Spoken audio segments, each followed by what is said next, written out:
Dang.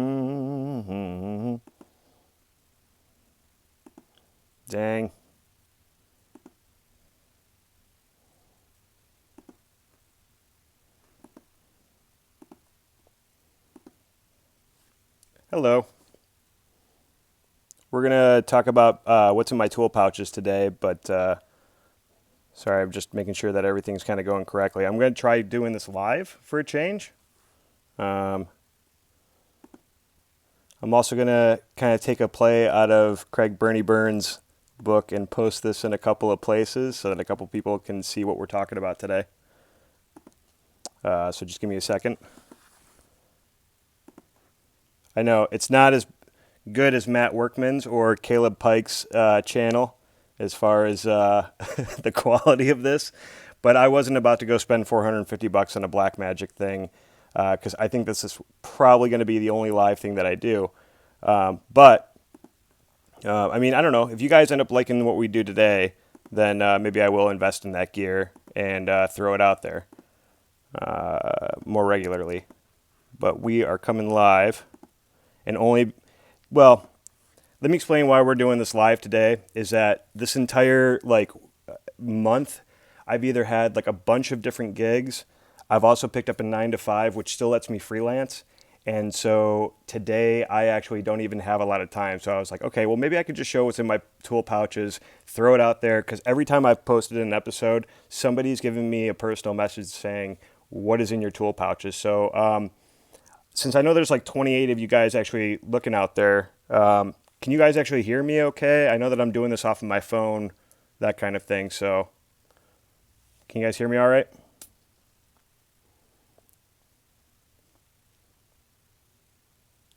Paris Holmes Films. Right on. Cool. Um, Maybe I can pull this up. I've got my computer over here, so I'm kind of seeing what's going on, uh, and then using my phone for this. So this should be pretty interesting. It's kind of a ghetto rig setup. I mean, I even have this guy overhead because we're actually going to be flipping the camera so that you're actually looking at my tool pouches. Kind of the same thing that you saw in the thumbnail. And you're just going to see everything that I have in my tool pouches. But the thing I will say about my tool pouches is that it's kind of a cross between grip and electric and some AC work that I do too. So there's a lot of AC stuff in there, and there's also grip and electric stuff that's in there. So just give me one more second, and we'll get going. This should be fun. Let's see. Blah, blah, blah, blah, blah, blah. Got it. From Ecuador. Nice. Okay, so I think I've kind of explained a little bit about it already, and since this is the first time that I've gone live, I'm actually, if I can tell you how ghetto this setup is right now, I'm sitting Indian style on my floor, and I've got some duvetine laid out. There's a Diva 400 above me, but only because it was the closest light to me. I'm being very lazy about this today. I'm sorry, but yeah, I know. Don't drink this, but I'm not. I'm not a Lacroix guy. Sorry. I know that's going to be a lot of haters out there with the Lacroix thing. I'm just, or LaCroix, or whatever the hell it's called. But yeah, I just don't like the stuff. Mm. Treating my body like a temple. Not really. I know it's bad. I know it's bad. All right. Um, nope. I don't want to hit the finish. I want to hit the. Okay, there we go. Boom. There we go. Now we're getting into something. It really is lacroche, isn't it? That stuff sucks. I'm sorry. I can't get behind it. I mean, on a hot day, I like the sparkling water one, but that's because it's completely tasteless and it's just carbonated water, but I'm not into it. Crap. As you can see, I thought this through. Let's try this without breaking my phone. That would be great. Huh. All right. Yeah, I don't like the Pellegrini either. Well, no, I take that back. Some of their stuff is not so bad. But Okay, so here we go. These are my tool pouches. This is obviously they're AC pouches, but I use them with every single set that I go on to. It's nice because I've got this nice little buckle in the back. This is all from Think Tank. Think Tank. I'm gonna try and do this without hitting the damn camera, but this has been by far the best way I've been able to bring around all of my tools. You can see that I've got these leather gloves. They're the Airy gloves. Honestly, this is the third pair I've had in like 10 years. I love these things, and you can see that I've done some serious damage to them, but they always hold up really nicely. And honestly, the only time that they've actually ripped is when I've done something like demolition on a bathroom around my house or something. But I've always had a pair of these with me. So we'll just take those off to the side. I'll just throw things away as we go here. But this is the set where, what do you call it? Glove holder, whatever you want to call it, I suppose. But that's what I hold my gloves with. I've seen some other guys, they'll use like carabiners. Some guys have created their own thing. But I like this. The button's pretty strong for the most part. Like even just snapping it in is a pain. But still, I've been using these. And then let's go into some other stuff. I got this carabiner at an automotive store. A lot of you know O'Reilly's. They had it sitting there. I think it was like $4. It's not something that you're gonna like rig with or whatever, and definitely don't go rock climbing with. But as far as just having kind of like a tape roll, it wasn't bad for the $5 that it was. It's taped together just because this part came a little bit loose, but I've got some electrical tape on there right now. Sometimes I have camera tape on that. It just makes things easier as far as the tape thing. If I don't have this though, I do have this. For those of you who saw my safety chain episode, this is actually what I was making inside of that episode. I know that I made it look like I was making a 3-foot one, but this is actually what I was making at the time. And it's nice because I can just kind of throw whatever tape on there. I've got some gaff on there right now as an example, but it's just one of the things that I carry around. But when I put those together, and usually this is a carabiner, not a swivel bolt snap, I'll stick that on like my belt loop, and that's what I'll use for just carrying around just random tape. But yeah, moving on. We've got inside, we'll do the bigger one first because there's not that much in there. So the first thing I'll say with these pouches is that when I initially bought them, I was doing a lot of AC work, and I had 4 FS7s, 4 PMW 200s, and I had a 5D Mark III on a Ronin consistently.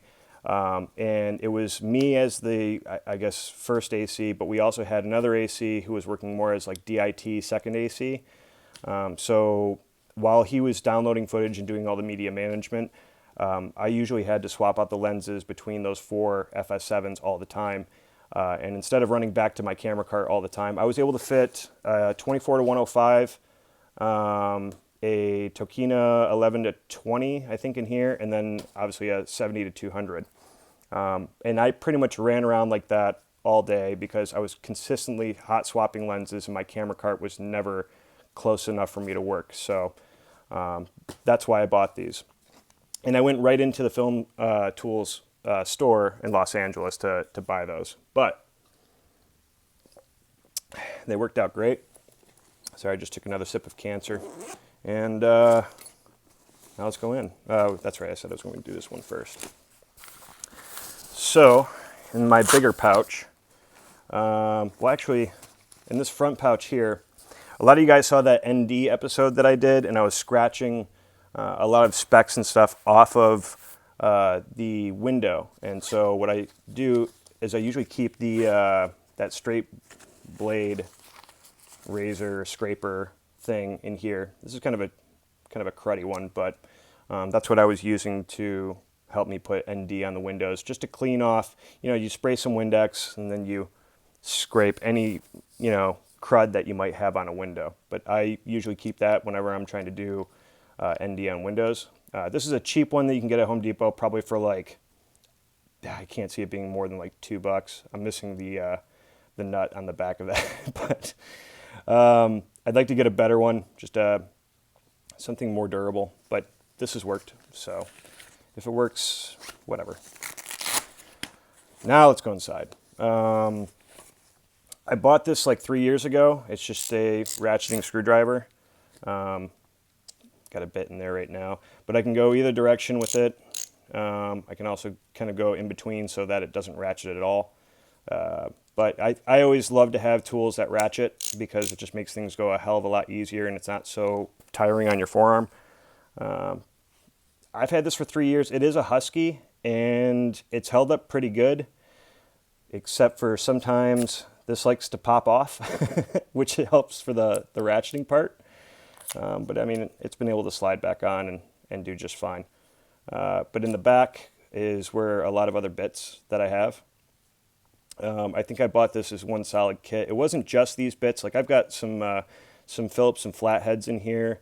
And then I've also got, do I have any? I don't have any Torx in there, but it's mainly Phillips and flathead. And I guess I don't even know where I must have been working on something.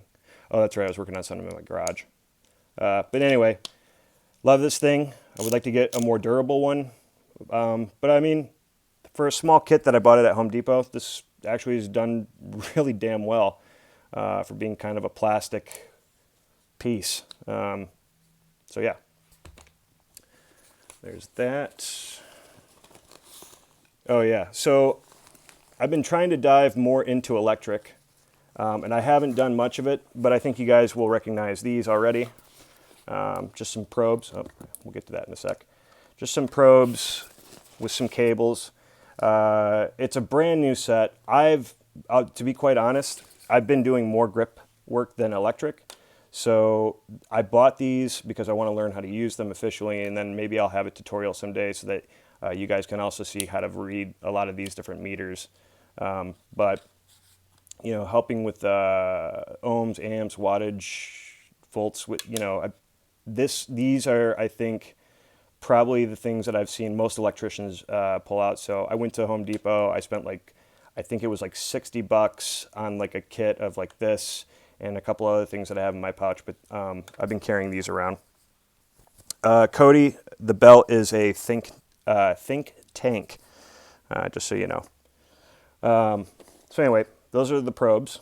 Hopefully I get to learn them a lot better than I know right now. But I do kind of play around with them on set when I'm not doing anything. So there's some electric tools. Got the bottom here. Oh yeah, you guys probably know all too well about that.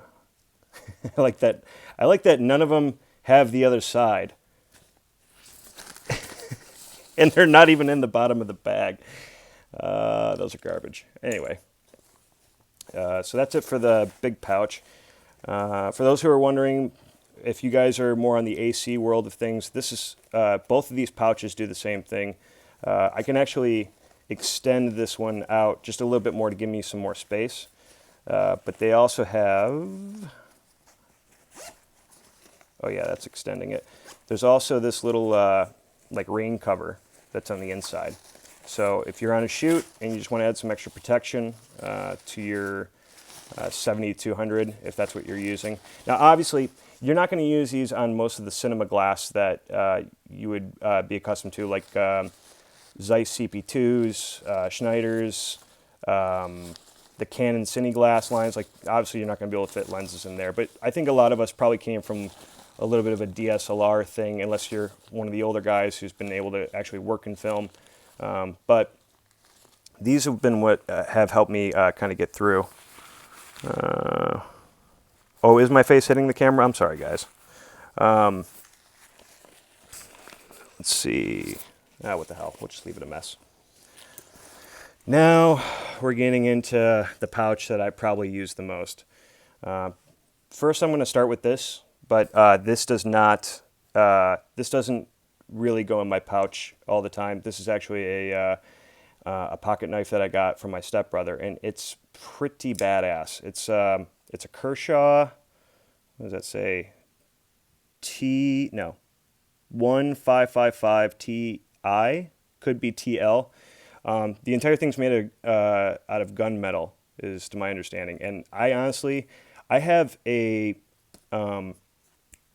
box cutter in there that cuts worse than this, and I've actually used this to cut gels, and this thing is like wicked sharp. But I probably do need to get it resharpened. All right, getting off topic here. Badass pocket knife. I think it's always good to have one. So there's that. Going into it, like I said, there's a lot of AC tools that are inside of here. You guys already see that there's a kind of a little rocket blower. I prefer using this over canned air because I know that a lot of canned air products will actually burn your lens or your sensor if the chemical comes out of it. So I prefer using this blower. I got this for, I think, somewhere between $5 and $10 at a place called Procam in Livonia. I think they only have like a couple of locations, but it's been nice. It's not the actual rocket blower, I guess, but it's a cheap version of it. It works. Some lens cleaning stuff. I've got a bottle of Pancro and some optical tissue, I guess, lens tissue. Excuse me, I just burped. That's definitely going in the live feed. So I've been using, it just for cleaning lenses. It's been part of my kit. This is really cool. This is another kind of electrical tester. I think that you guys really ought to check it out. I'll hold it a little closer. This actually will tell you if something is wired incorrectly or not. So I've got a stinger over here, and I want to just show you guys what it does. If I plug it in, you can see we got the two lights on the one side, and it'll tell me if it's wired correctly or not. I've actually had... Thanks, Richard. I actually was in a situation where we hooked up a Joker 800 into a wall, and the wall started smoking. So immediately I pulled the stinger out, and what was it? The producer came over and they wanted me to plug back in. I said, no, let me plug this in first. And what it had said was that the hot and the ground were reversed, which is that one. So it was lighting up on both these sides. Now, again, I'm still learning the electrical side of things, but that was enough for me to tell the producer, like, look, we can't use this outlet and we've got to figure something else out. So it's good to have that, this tool. I think actually this tool, and these two tools actually come in one giant package at Home Depot. And I think it's totally worth the investment. I think you spend like $70 to maybe $90 for all four of them, but they're all grouped in like a package. So there's that. But now that I brought this out, this is a great tool too. This is just a voltage tester. Another example of a time when I've actually used this has been, I was in Chicago recently, and it was my first time being a Best Boy Electric. And we got wrapped at the end of the day, and I know that I'm not supposed to start disconnecting cam locks and Bates cables and anything to do with distro until the Jenny is off. That's a huge key thing. But my surveillance earpiece was not working. So I had no way to actually radio back over to the Jenny op to figure out if the power had been cut. So what I did with this, I took it out and turned it on. And this is really nice because it'll tell you if there's a current going through a line just by touching it. See that? Turns red. There's usually a sound that comes out of this. I must have turned the sound off. But you see it turns red. It's just telling me that this line is hot. You probably don't have to do it all the time with outlets like this. I have seen guys jam it in there inside of a wall outlet, and you can see it's red. It's telling you that, yep, there's current coming through it. It's just a way to kind of protect yourself, I suppose, or maybe you're trying to do some repairs and you want to see, maybe what's not getting electrical, but good tool to have. Again, see, now it did beep. Let's try that again, because usually it'll beep for you. Well, go figure, when you go live, things don't work. So turn off. Is it broken already? That would piss me right off. Oh, there you go.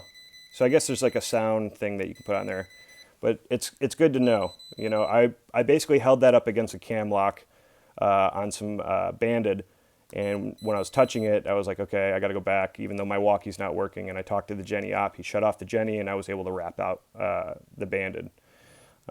So there we go. So there's that tool. Flashlight, always good to have. I know that this looks kind of like survival gear, but it's pretty much what it is. All the things that you would bring camping is probably the same stuff that you would bring to a set.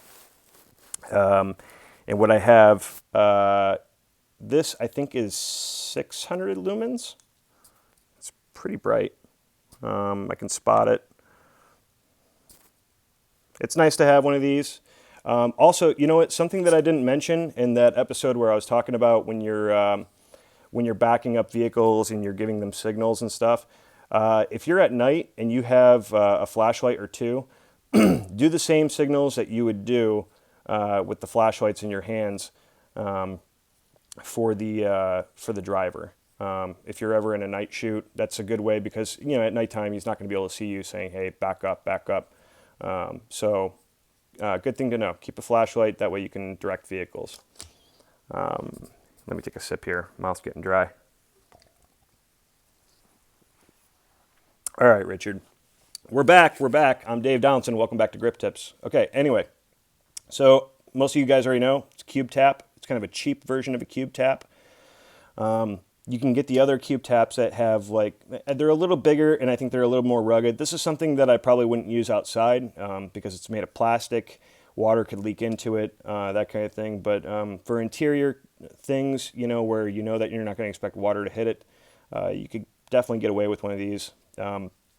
There's gaff tape on it because it did, when I've just thrown it into something, it has broken open. But I think it didn't really start doing that until maybe the 40th or 50th time I've used it, but Cube Tap. Dry erase marker. You guys in the camera world, you guys all know how this works. Using it to erase things and write stuff.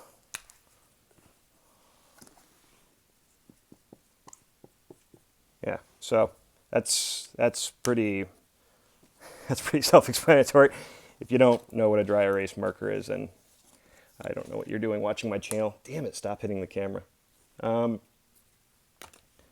Sorry, this camera's literally an inch from my face. All right, what else do we have? I've got... Oh yeah, I started carrying these around a lot more, just little USB connections. You never know, a producer might forget their charger or something, or maybe they have the cable and you just want to help somebody out for the day or whatever. There's also a lot of camera gear that can be powered by USB, so if you have to go this route, it's just nice to have. I have two of these in here, and I love these things. A lot of you guys will use your Leathermans, etc., but Film Tools has these for I think about $5 or whatever. They're really great. They're small. I usually keep these in my pocket and one in my pouch. That's why I have two. But for the bottom of the camera, whether it be a 1/4-20 or what have you, it's definitely handy to have. Tiny and just easy to work with. I do wish that there was some way to, maybe they could have some extensions or something. But I guess I could always just buy a tool that goes in there. But yeah, super helpful to have if you're consistently switching out tripod plates all the time. So there's that. Box cutter. This one's pretty messed up. I did some demo on my mom's bathroom, and I was trying to cut all the silicone in between the cracks with all the tile. So it's a little beat up, but it's always good to have a box cutter because you're going to be cutting gels all the time. So usually you'll have a cutting board. That's an episode that I'd like to do, and I don't know if Wade Quartz is watching, but I'd like to make this cutting board that he had made. It's pretty badass, but hopefully we'll get there eventually.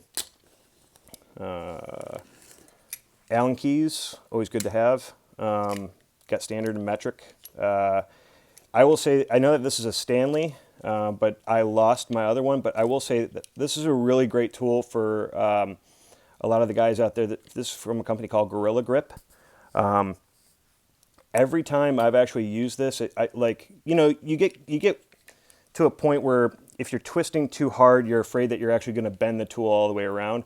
I've put so much torque on this, and it's always snapped back into the position that it's been in. So I don't know what they're using, but I think they make some seriously great stuff. So there's that. And then obviously the standard.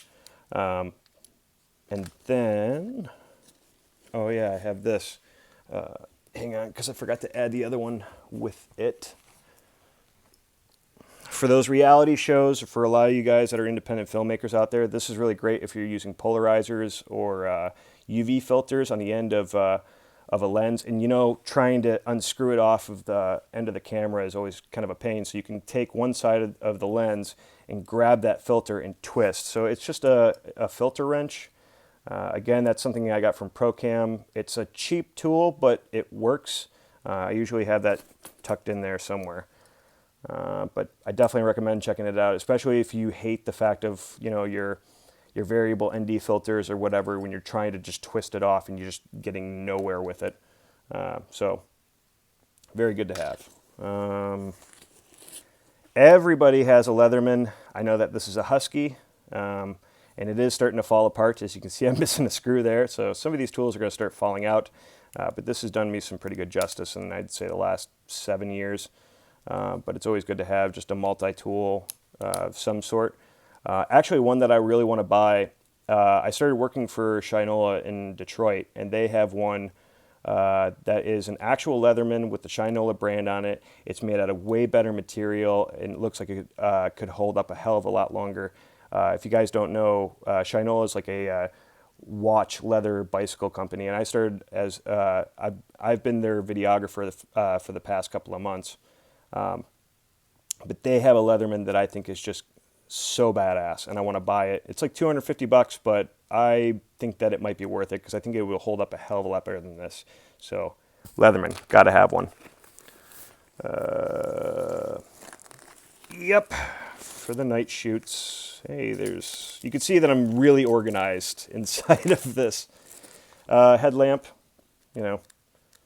with dead batteries. Always good to have that, especially with batteries at work. And I think I don't have to say much more than that. You guys get it. This is for nighttime. Put it on your head, especially if you're messing around with a camera cart, or maybe you're doing something electrical inside of I don't know, maybe you're looking inside of a lunchbox to switch off some breakers. This is a good idea. Some other stuff. Holy crap.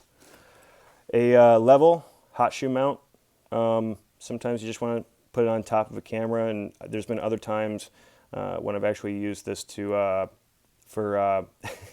kind of a makeshift when I've been using cribbing for a level for track. When there's no 4-foot track or anything like that, yes, sometimes I've actually been able to make this work a little bit, and it's not perfect. It surely is not perfect, but it definitely has helped me a couple of times, and especially just around the house. It's whatever. Level. Trash. Ground lifters. Always good to have a ground lifter. These should almost come in pairs, I feel like. The ground lifter and the cube tap, because sometimes you run into that plug in the wall where you only have the two prong, and you need to get in there. I'm pretty sure, somebody can correct me if I'm wrong, but I think that people also call these cheaters.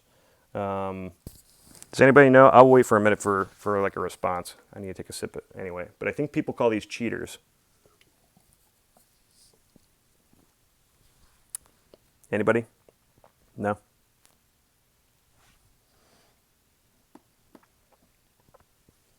Okay, fine. Moving on. Yeah? Okay. Somebody confirmed it. So they're called cheaters, and if that's wrong, then those people are wrong. So there you go. Ground lifters are really great to have, though. What else do I have in here? There's another one. I'll just clean this up while I'm going. This is more for the AC type stuff that I do, but I've got a little kind of breakaway cable with an elbow. Something that I normally do for a lot of the elbows and stuff that I have is I'll print my last name on it with a P-touch, and then I'll just slap it on here, making like a kind of like little flags. When we wrap out at the end of the day, I know what part is rental gear and what part is mine. But you see I've got this elbow and I got a barrel. Yeah, I mean, just kind of some small, simple AC things to have in your pouch, I guess. What else? This is a special issue pen. It's a Uniball. I think it's blue ink. I could be wrong. It's black. All right. Yeah. Moving on.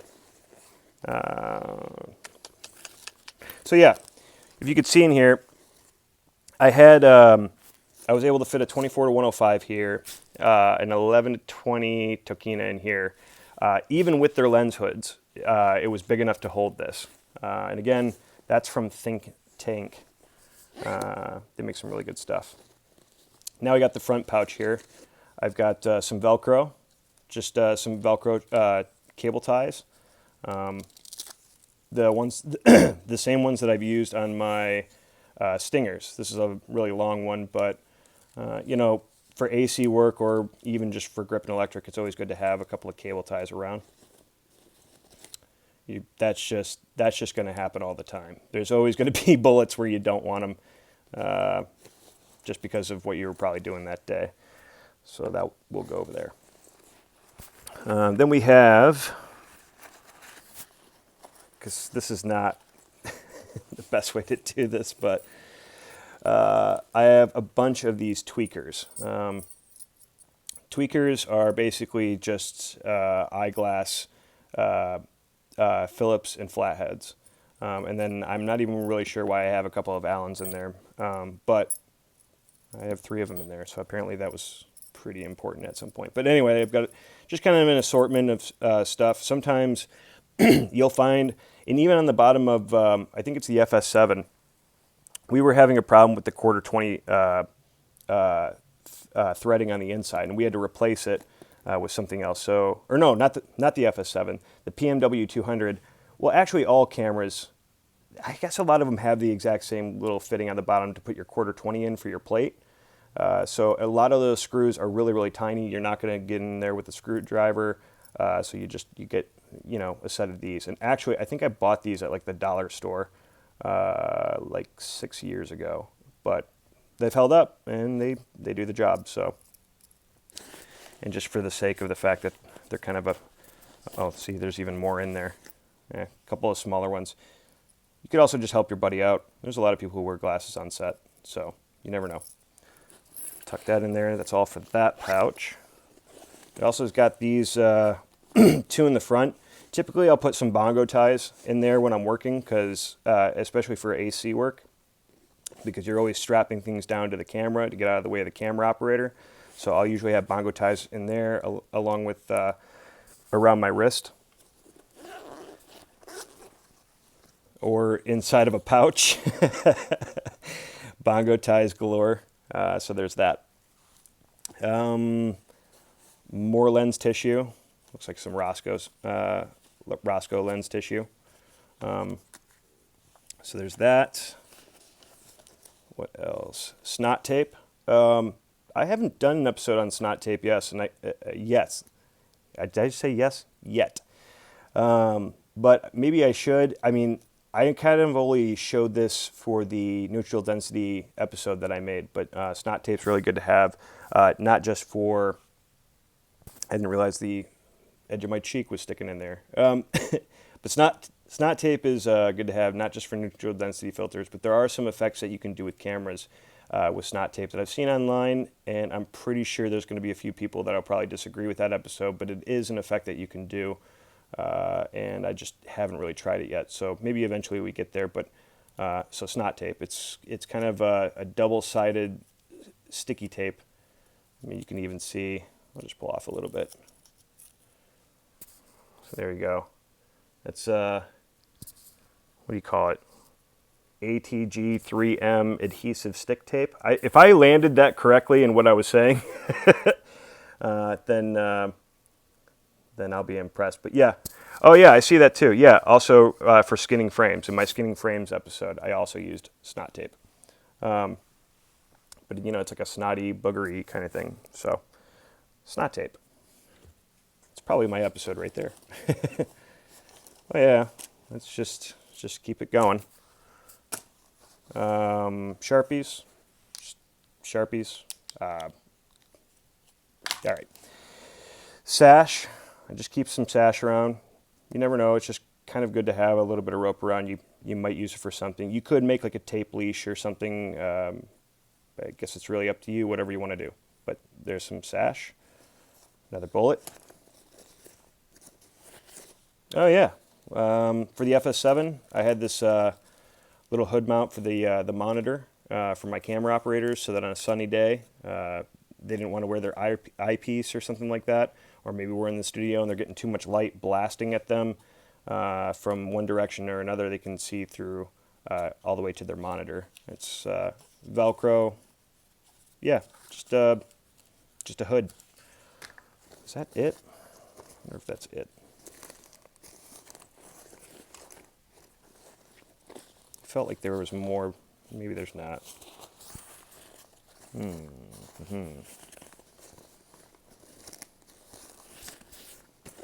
Just double checking, guys. Just double checking. Oh, yep, just like the other one. This guy also comes with. I guess I gotta put a new zipper on that, but come on. There we go. This is also rain cover for the pouch. Slap it on when it's raining. Take it off and tuck it back in. Leashed, just kind of like the other one. It's also leashed in. I think that's it, guys. I don't have anything else in here. Maybe another thing that I could say. Yep, so here's... You know, I've never done this. This is actually, I'm kind of impressed. Can't believe it. Wow, that is a lot of crap. Yeah, that's what I carry on me every time I go to set, in a nutshell.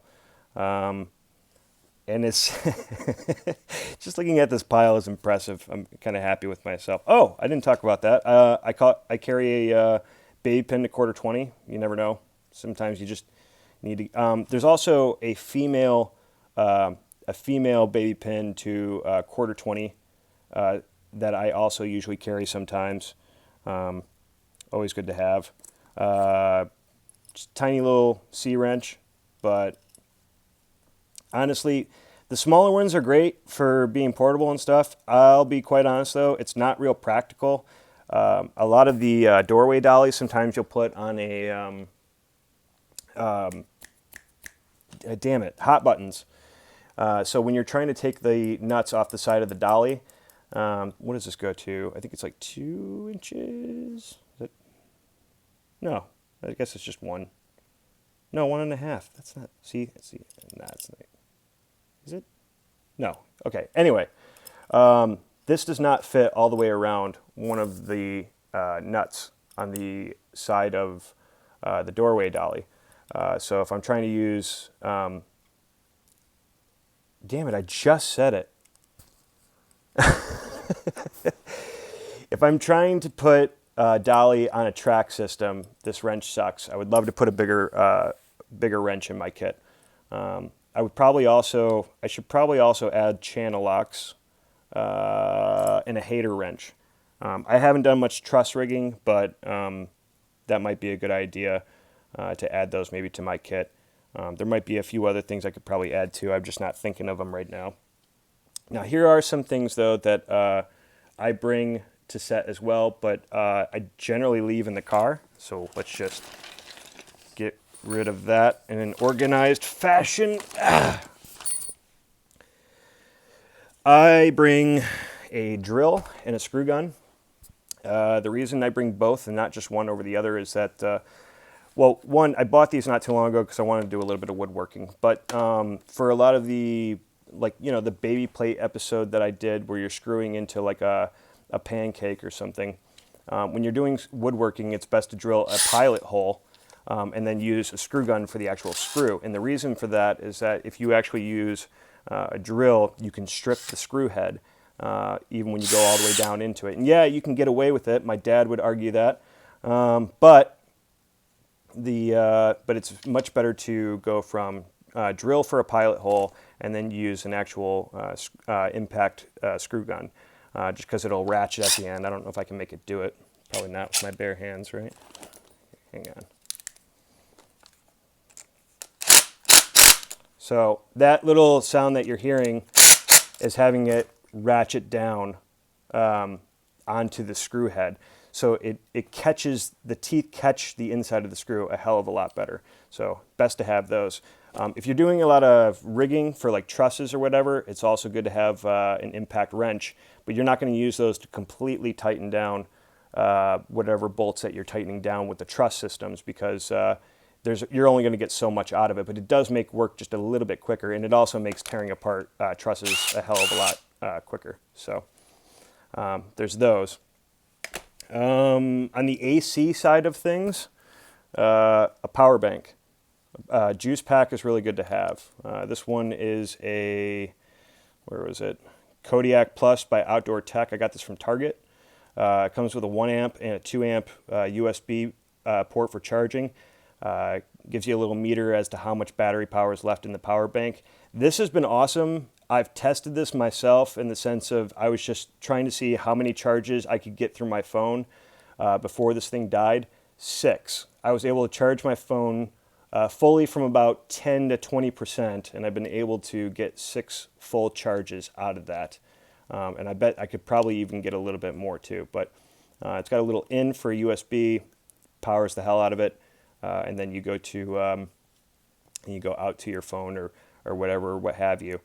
That's always good to have inside of your kit, especially for those days that are like 16, 18 hours. You're in the middle of a city where you're not next to an outlet or anything, or you're always on the go. Definitely worth getting. And then I know that I had those pouches over there that I was using for quite a while. And I'm going to have to start wrapping this up because I'm at 20% on my phone. I used to use this. This is a chest pack that was really great to use with the walkie, because then it took the walkie off of my side. But the problem is, as you can see, I'm not fitting all of that in there. So that's where I had to kind of step my game up a little bit. But I would really love to see Setware come out with something that has just an overabundance of pockets to make me look even more like a SWAT team member, I guess. Really, really fun and handy to have. And lastly, and I brought this out just simply as a joke, but for you guys who are taking photography of children or something like that, buy one of these. This is a shutter hugger, and you can put it on the lens to get the kid to look at the camera. But whenever you go to a shoot, buy 2 of these because you're going to want to give the kid one of them. But this is it's a good investment, and I would like to actually use that on a real film shoot someday, just to be a dick.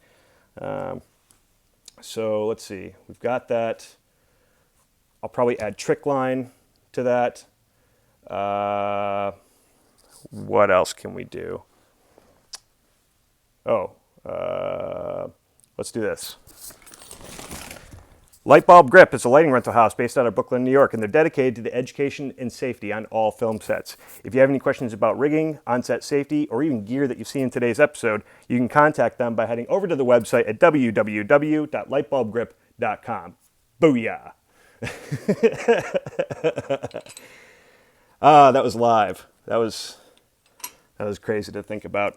I'm going to stay on for a couple of more minutes. If you guys want to answer, I'll ask questions. You guys answer them. If you guys want to ask some questions, I'll stick around for a little bit, but my phone is getting close to dying. So, what's up?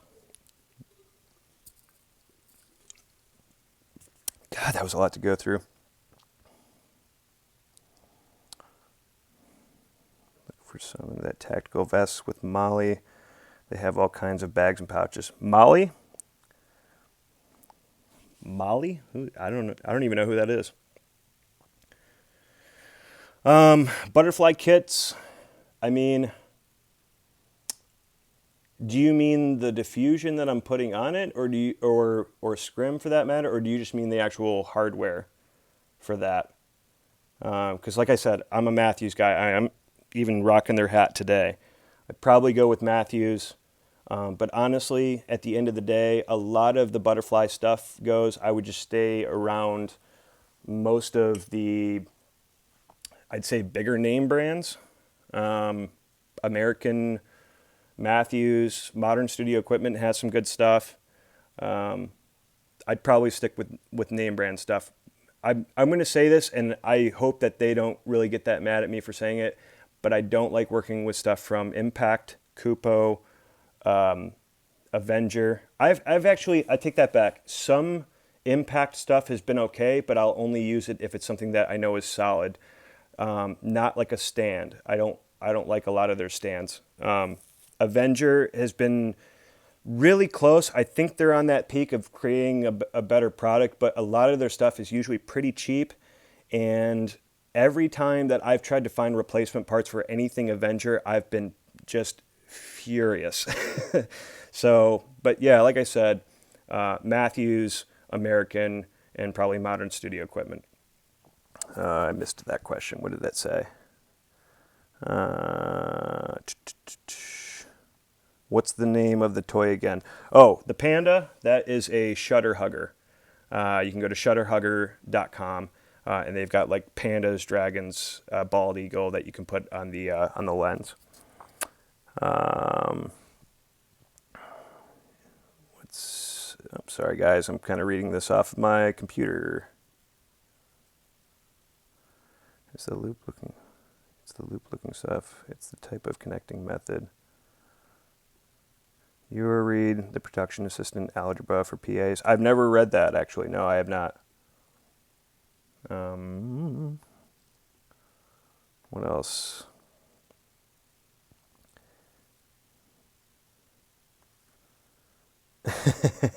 I'm sorry, Cal. Yeah. Let's see. Yeah, that's a good point. Alcohol wipes are definitely useful to have as opposed to.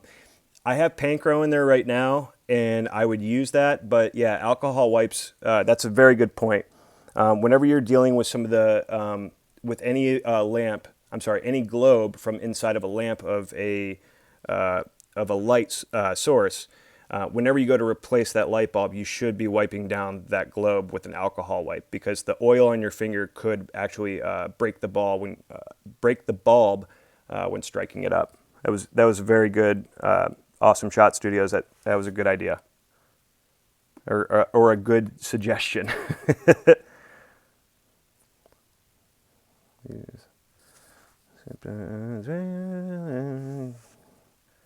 God, thanks a lot, man. Glad I watched instead of sleeping more. You should have slept more, Beaver Boy. Look at me. This is off of my phone.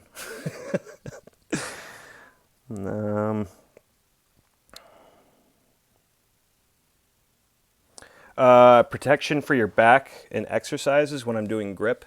Something that I actually took off of Luke Searville's channel is actually sticking my foot underneath a sandbag and pulling that over whatever that bag is on, as opposed to going down and lifting the bag if I'm just trying to get the stand out of there. Yeah, that does numbers on your back.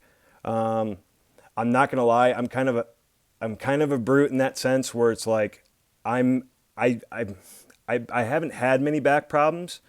So I've been kind of fortunate in that sense, but no, I mean, just try and think of, whenever you go to lift something pretty heavy and you're kind of hunched down, just use those rules that I think that we've always heard, which is like, back straight, look forward, lift, kind of thing. And 9 times out of 10, you're going to be fine. But I'm probably not the best to ask as far as like, what's the best ways to make sure not to hurt yourself like that, which is sad that I'm saying that.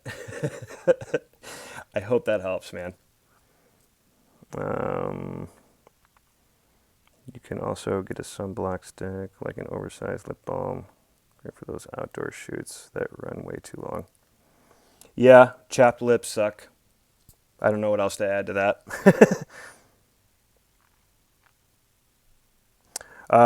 So rain cover for protection for the use of lights. If it's a 1x light panel, And if I'm putting diffusion on it anyway, I'll be quite honest, a clear trash bag works actually pretty good. Hopefully it's not too windy. Make sure to bag the stand down. But if that's a 1 by light panel, yeah, I'll use a trash bag for that. For some of the hotter lights, it's always going to be CeeLo screen. Cello screen. Really got to get in the use of saying that more. Cello screen, I have an episode about that. Check it out.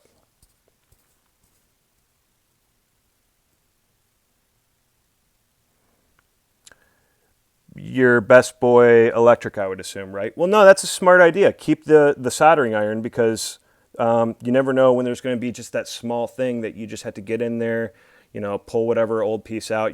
For that matter, you might as well keep in transistors, capacitors, maybe even replacement LED diodes, just if you can make a quick solder job, or maybe you have some downtime while you're working. Instead of sitting on an Apple box, maybe you could repair a light. I think it's a good idea. For all the light mat. Yeah, those light mats. It's something I'm going to cover eventually, but I know what you mean. I want to thank you for all that you have taught me in this field. I want to thank you for all that you have taught me. Gotcha. Taught me in this field. You've helped me out a lot and entertained me for many an hour.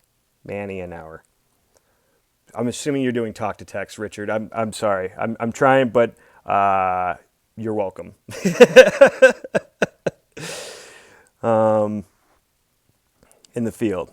That's a good point. That's a good point. Yeah, you like those? So yeah, I've got some guitars here. We've got these three on the end here, and that one on the very end. Those are actually my roommates. He's also got an electronic drum kit, some amps, etc. That is part of my house. But that electric right there, that one's mine.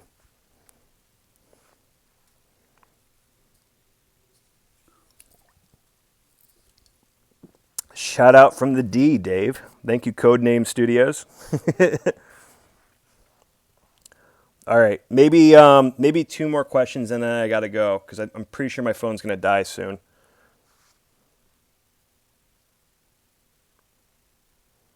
No, it's not a Gibson. It's an Epiphone. Sorry. I do want to get a Gibson Les Paul though. I'd actually like to get a 12 string, an acoustic. Would really love one. Still not had a chance on set to do your little Fresnel bounce board on a single C stand trick. I keep looking for opportunities. Yeah, it's a great trick, but it's one that you probably won't use very often. I'll be quite honest. It's a great idea, but I was just kind of more so giving what you can do in that, but you probably won't. 9 times out of 10, you probably won't do something like that.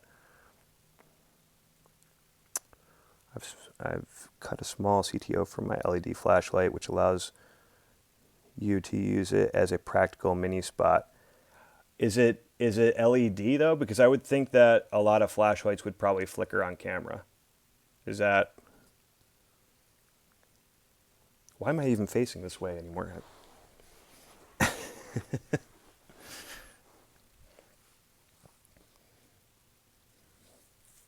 Yeah, I would probably...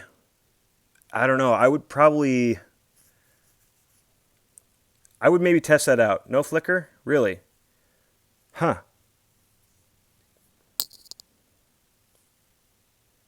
Yeah, I will be covering DMX on Grip Tips, but he's not really available that quick. Oh, joke. No, I will be I will be covering DMX's eventually. Using frames, 12 buys and 8 buys.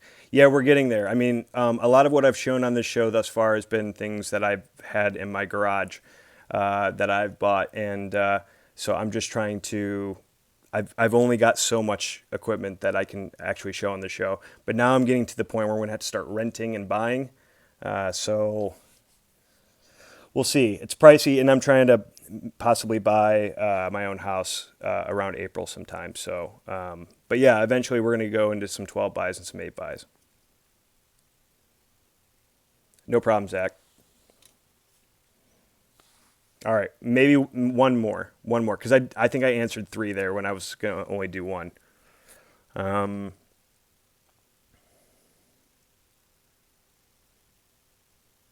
yeah, I'd love to. Awesome Shot Studios.